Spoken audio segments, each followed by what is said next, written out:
Right? This is just for giggles, and it's a story. It's further up the road for my post about Wullie, or Wullie, whatever you want to call him, the Balmoral gamekeeper. Right.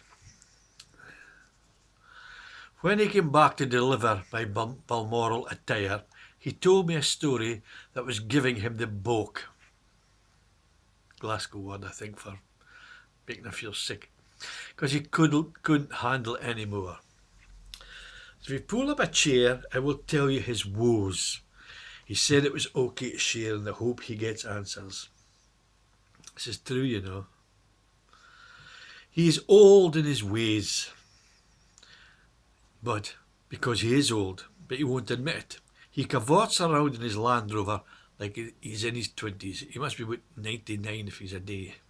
Anyway, he told me this story over a pint at my local, the Broad Strake. He liked the pub as it had been there a long time, just like him.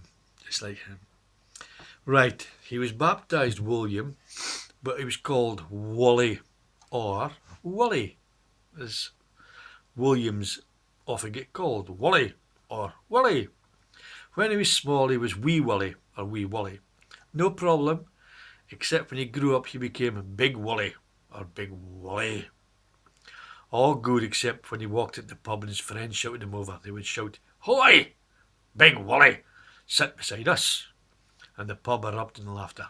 Well, you would, wouldn't you? You're sitting in the pub enjoying a drink and you hear somebody shouting, "Here man! Big Wullie!" I mean, apart from giving you a scare, you would turn around to see who Big Wullie was. Big Wullie. Even Big Wullie sounds odd. Here's Big Wullie coming in. Anyway, the pub would erupt in laughter. He learned to cope with it. Just banter. But then he had a son, another Wee Wullie. So we have two Wullies, or Wullies. Big Wullie and Wee Wullie. The laughter grew louder because he started taking Wee Wullie into the pub as well. His friends would shout, "Oh look, it's Big Wullie and Wee Wullie." Once again, they coped. Time passed. Eventually, Wee Wullie, or Wee Wullie, grew up as they do. The names stuck. Wee Wullie, Big Wullie.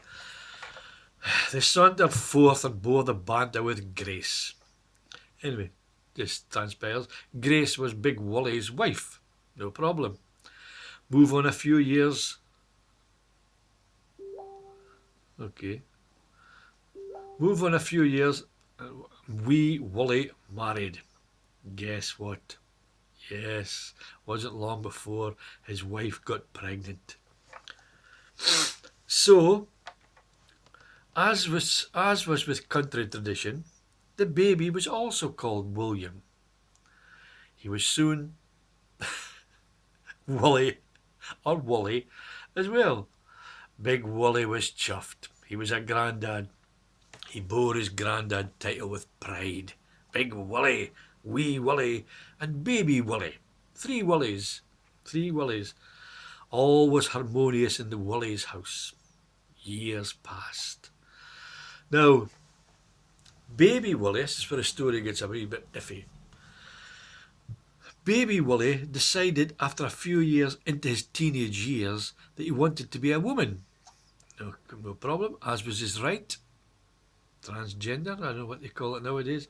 Anyway, it was his right. He went to see his doctor, who set everything up for him. It was all set up. Big Wullie wanted to be Wilhelmina, as was his right to choose his name as well. Obviously, he'd been called William, so if he's got to be a woman, he wanted to be Wilhelmina. Makes sense, does it? I mean, if he was right up until his teenage years, if he was called William, and all of a sudden he was called Roberta, it would sound strange, even stranger, wouldn't it? Or Beryl, or even Margaret. No, but he stuck Wilhelmina. He made his choice. He wanted to be a hare, so the operation went ahead. There was no problems with that. But now, when all three go into the pub, all the locals now refer to them as This is where it gets a bit sad, I think. Big Wullie, wee Wullie, and no Wullie Wullies. No Wullie Wullies. See, that's the one. No Wullie Wullies. No, that's definitely wrong, is it? They thought it was funny. I mean, if you go through an operation like that, you don't expect to walk for people to laugh and giggle and titter when you go into your local pub. Anyway, Big Wullie can't take it anymore. The laughter had grew too loud. He wants to move, but the family wants to come with him. He knows the hilarity will follow them wherever they go. Anyway, Big Wullie asked for my advice.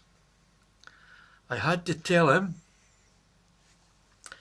waste of time asking me for advice, because my real name was Dick. It says John dotting about here someplace, but my real name is Dick. And as was my family's tradition as well, we had a house full of Dicks. A house full of Dicks as well. So really, I couldn't offer him any practical advice except live with his Wullie or Wullies, as I had done with all my Dicks. Anyway, my problem, our family's problem, was worse than his. Why? Because our last name was Head.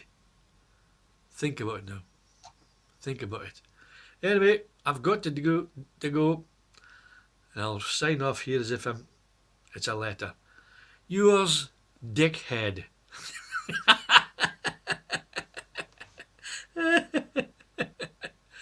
Oh dear. Okay. Right, here we go. Let's finish this. I can't find the button, but here we go. That's it. That's it.